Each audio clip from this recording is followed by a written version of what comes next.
পরিবহন প্রযুক্তিতে চায়না ঐতিহাসিক সাফল্য অর্জন করেছে।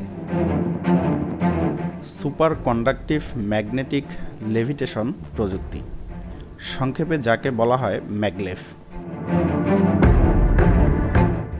দ্রুতগতির ট্রেন নির্মাণে এটি হলো সর্বোচ্চ প্রযুক্তি।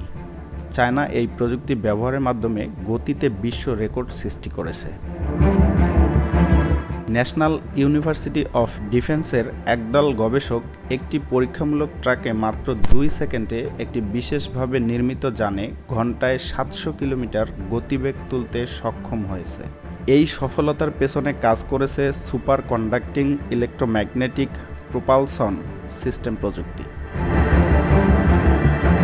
এনইউডিটি এর প্রফেসর লি জি দাবি করেছেন, এই প্রযুক্তির সফল পরীক্ষার ফলে China ultra high speed maglev প্রযুক্তি নির্ভর পরিবহনে অনেক দূর এগিয়ে গেল। প্রফেসর লি জি বলেছেন, এই আবিষ্কারটি মোটেই সহজ ছিল না। প্রায় 1 দশক জুড়ে বিজ্ঞানীদের আন্তরিক ও নিরলস গবেষণার মাধ্যমে মূল প্রযুক্তিটির গুরুত্বপূর্ণ কিছু সমস্যার সমাধান করতে হয়েছে।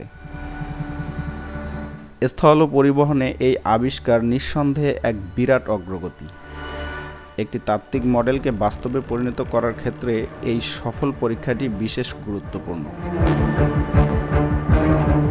সোজা কথায় বলতে গেলে আকাশের বিমানের গতি এখন ম্যাগলেভ প্রযুক্তি নির্ভর ট্রেনেই সম্ভব হবে।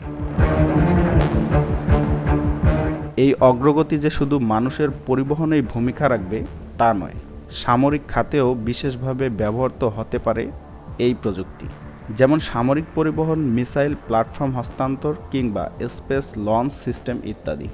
সুতরাং এটি স্পষ্ট, চায়না ম্যাগলেভ প্রযুক্তিতে অন্য সব পরাশক্তিকে ছাড়িয়ে গেছে এবং এটির পেছনে তাদের সামরিক সক্ষমতাও যে প্রকাশ পেয়েছে তা বলাই বাহুল্য। কারণ যুদ্ধে শুধু অস্ত্রের মজুদই যথেষ্ট নয়, সেগুলোর দ্রুত পরিবহন সক্ষমতাও বিশেষ গুরুত্বপূর্ণ।